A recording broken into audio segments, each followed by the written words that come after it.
You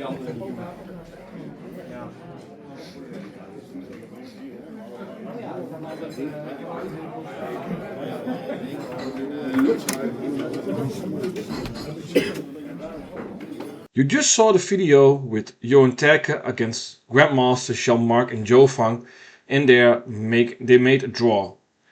In the current video I'm going to analyze what really happened in this game and why they probably made a draw.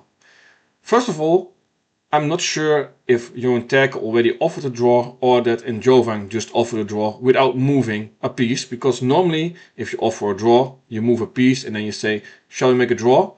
And then the opponent can just decide, is the position still a draw or is it a good moment to just go further. The other fact is, Black has only 21 seconds left. You're playing against the Grandmaster. Of course, he is a superior player, but you never know, with time trouble, everyone can make a mistake. And in the current position, the most common way to play a draw is a very uncommon move. Let's first check what happened. 27-21 is played, and most normal players will play 7-12. But on that moment, White can go to the corner, and it seems that Black can win a piece here, the White piece here, but White has the majority rule and can win 3 pieces in the game.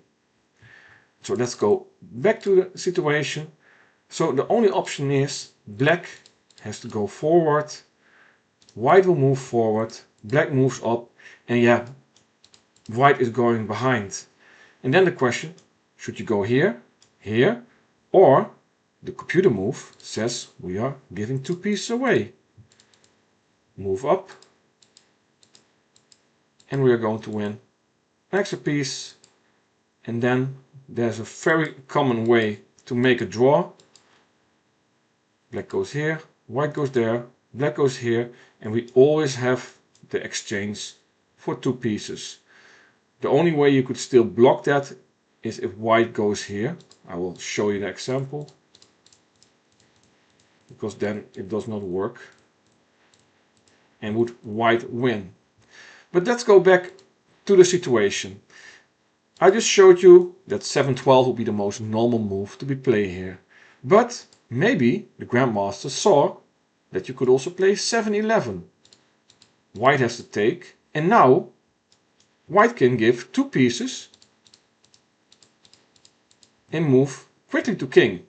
But there's a very interesting way to make a draw in this situation. You give the piece back, you give another piece. Now you see that there are only 3 pieces left on the board. White will try to move as quickly as possible to get the extra piece. Black will not fall for the center line trick, of course, and Black can just move the whole time over this line, and it will be always a draw. But still, there should be 60 moves until a draw. So if you really wanted to win, you could play on, of course, but it's not very fancy to do that. Then there's also the option, of course, to play this, but not to take the 32-27 option and just go further with 26-21. Black will just move up, and important is you're just doing this to win time, because you're already knowing that the position is probably going to a draw, but the Black player has big time trouble and you never know if they see everything correctly.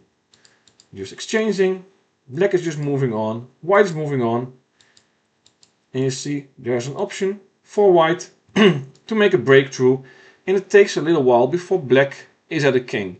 It will take at least 6-7 moves. On that way you have made already 14 moves before you are at a king, and probably it has taken at least 10 to 12 seconds of the player's time. Then the question is, of course, is it fancy to play on like this because you're playing against the Grandmaster and you don't want to look a little bit bad to do something like this? But personally I would think, if you have a better time advantage and your position is a little bit stronger than your opponents, just play on, and who knows, maybe you get a win from a Grandmaster.